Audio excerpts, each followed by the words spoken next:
Principles of green chemistry. Third principle है less hazardous chemical synthesis. Designed chemical reactions and synthesis routes should be safe as possible.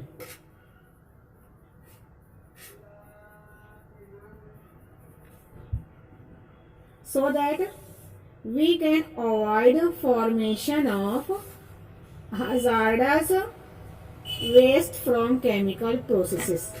Simple and according to this principle, ये हमें क्या show करता है कि हमें hazardous chemical waste को avoid करने। Then they avoid formation of hazardous waste from different chemical processes. देखते हैं इसका illustration with the help of example. देखते हैं हम जो यूज करते हैं DDT। DDT is nothing but the dichlorodiphenyltrichloroethane. Mostly up to DDT is used as an insecticides. Insecticides which are effective in controlling diseases like typhoid and malaria. Again, carrying mosquitoes. Simple one, इस DDT powder को use किया जाता है उन particular mosquitoes पर जो typhoid और malaria ये बीमारी को पैदा करती है। तो ये DDT यूज किया जाता था। But principle of green chemistry, अब DDT जो यूज किया जाता था ये ह्यूमन हेल्थ के लिए हजार्डस था, नुकसानदेह था। देयरफॉर इसे इन्होंने क्या करा, it was realised that this DDT is harmful to living things. हमें सिर्फ किसे डिस्ट्रॉय करने, खत्म करने, इंसेक्टिसाइड को और मॉस्किटोज को।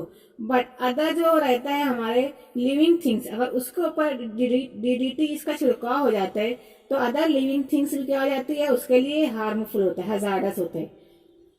Therefore nowadays benzene hexachloride, benzene hexachloride means BHC. It is used as insecticide. हम किसका यूज करते हैं, बेंजीन हेक्साक्लोराइड का, फॉर डिफरेंट मॉस्किटोज को किल करने के लिए, मारने के लिए, जो टाइफाइड और मलेरिया ये बीमारी लाते हैं, तो यूज करते हैं बेंजीन हेक्साक्लोराइड। ये एज कंपेयर टू DDT ज्यादा हजार्डस नहीं है लिविंग थिंग्स के लिए। Then one of the insecticide is a gamma isomer of BHC is called gamaxine और इसे और कह सकते हैं लैंडेन। इस इंसेक्टिसाइड का यूज किया जाता है। ये किस तरह प्रिपेयर होता है, with the help of green chemistry. Number 4 देखते हैं हम principles. Designing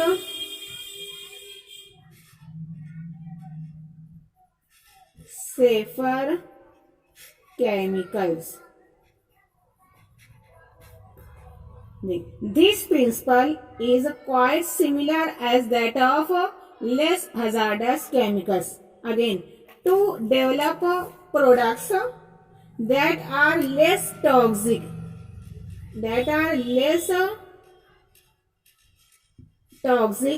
or which require less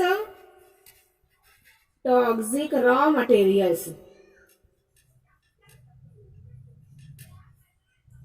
simple one क्या बोले, उस केमिकल को ऑलरेडी इस तरह सेफ करना चाहिए, उसे इस तरह डिजाइन और सेटअप उसका देना चाहिए कि जो क्या लेस टॉक्सिक रहे एज वेल एज, और required less toxic raw materials.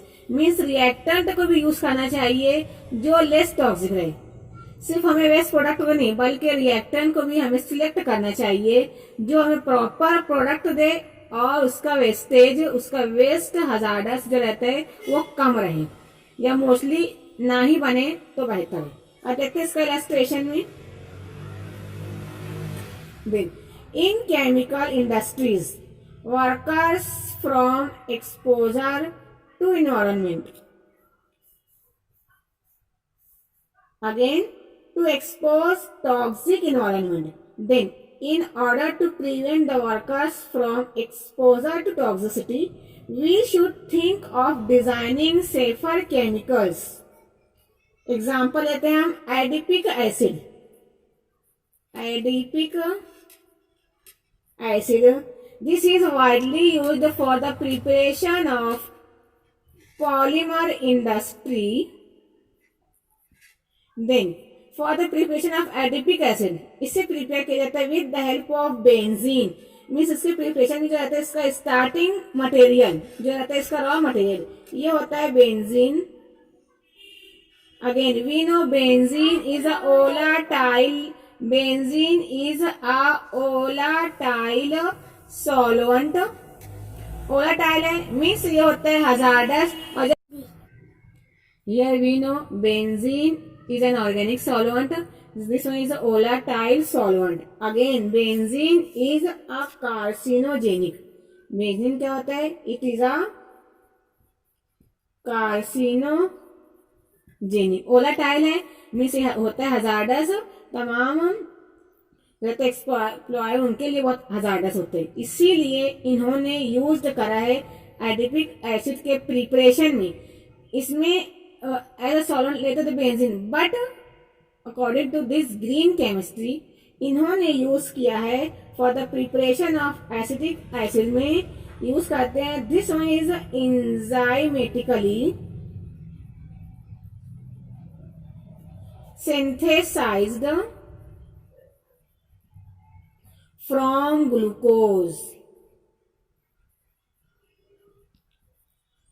Previous time benzene use करते थे as a solvent for the preparation of adipic acid. ये किसमें यूज होता है? ये यूज होता है इन पॉलीमर इंडस्ट्रीज में। तो अब with help of this green chemistry इन्होंने यूज करा है ग्लूकोज। इस ग्लूकोज में डिफरेंट एंजाइम्स को ऐड करते हैं and then they form adipic acid जो कि हजार्डस नहीं होते हैं। Glucose is non volatile substance, therefore ये volatile नहीं होता। this one is non carcinogenic, therefore we can mostly use for the preparation of adipic acid enzymatically synthesized from glucose. Number 5 होता है principal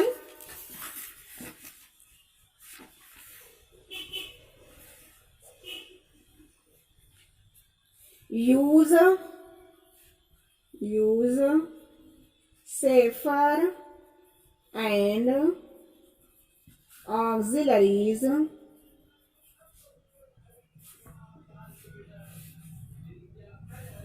choose the safer solvent available for any given step of reaction, then they minimize the total amount of solvent and auxiliary substances used as these make up of a large percentage of the total waste created.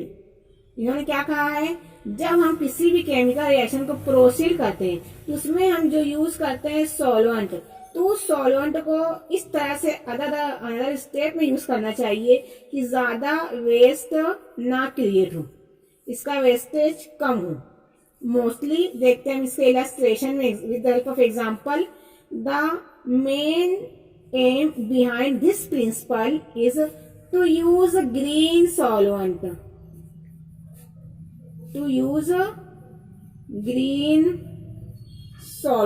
For example, green solvent है, it means that this one is not hazardous, नुकसानदेह नहीं होगा, harmful नहीं होगा। इसीलिए हम जब solvent को सिलेक्ट करेंगे, चूज करेंगे for the preparation of chemical reaction, तो उस वक्त हमें लेना पड़ेगा green solvent. Mostly green solvent होता है water and super critical carbon dioxide in place of volatile halogenation. Volatile halogenated organic solvent. किस सॉल्वेंट को इन्होंने यूज किया है? यूज करने मोस्टली ग्रीन सॉल्वेंट को. ग्रीन सॉल्वेंट में इन्होंने एग्जांपल लिए वाटर और सुपर क्रिटिकल कार्बन डाइऑक्साइड. ये होती है वोलेटाइल हैलोजेनेटेड ऑर्गेनिक सॉल्वेंट. अब मोस्टली जो वोलेटाइल सॉल्वेंट रहता है इसमें होता है CH2 Cl again CH Cl3 CCl4. तमाम क्या ये ऑर्गेनिक सॉल्वेंट है.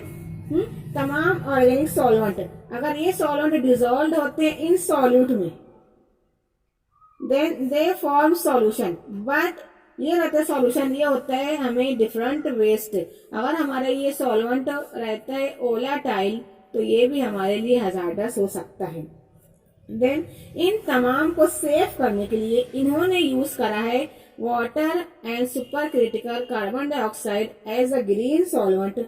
और इस सॉल्वेंट में जब सॉल्यूट डिजोल्व करते हैं तो हमें इस चीज को सेव कर देते हैं और इजीली हम हमारा रिक्वायर्ड प्रोडक्ट प्रोड्यूस कर देते हैं. Then we can say that many solvents are used in high volumes and many are volatile organic compounds. Then their use creates large amount of waste. जब ये वोलेटाइल सब्सटेंस रहेगा ये जितने amount में wastage को प्रोड्यूस करेगा volatile means ये पूरे एनवायरनमेंट को क्या कर देगा? पॉल्यूट कर देगा. देयरफॉर ये क्रिएट करते हैं pollution and other health impacts. Then finding safer more efficient alternatives और removing solvent altogether is one of the best way to improve process or product. Then number 6, design for energy efficiency. क्या लगता है हमें इस तरह से हमारी chemical reaction को इस तरह सेटअप देना है कि उसमें एनर्जी ना रिक्वायर है. हमें उस केमिकल रिएक्शन को प्रोसीड करने के लिए हीटिंग ना देना पड़े. मीन्स हमारी जो केमिकल रिएक्शन है वो प्रोसीड हो under a environmental condition.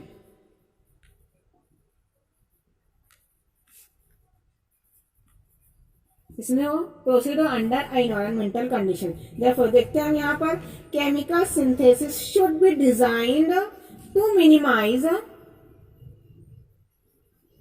The use of energy.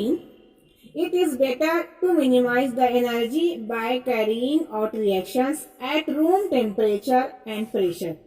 Means हम जो केमिकल रिएक्शन प्रोसीड हो किस तरह हो?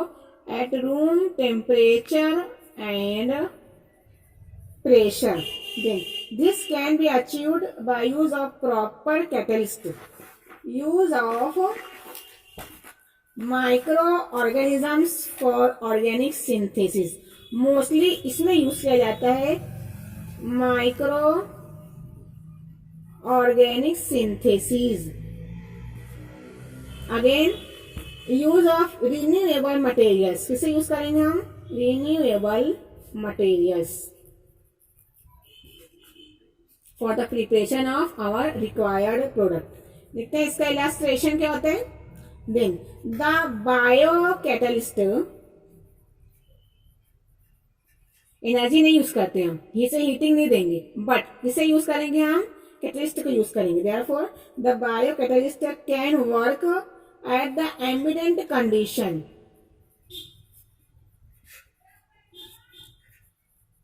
Then similarly in chemical synthesis, refluxing conditions require less energy, improving the technology of heat system.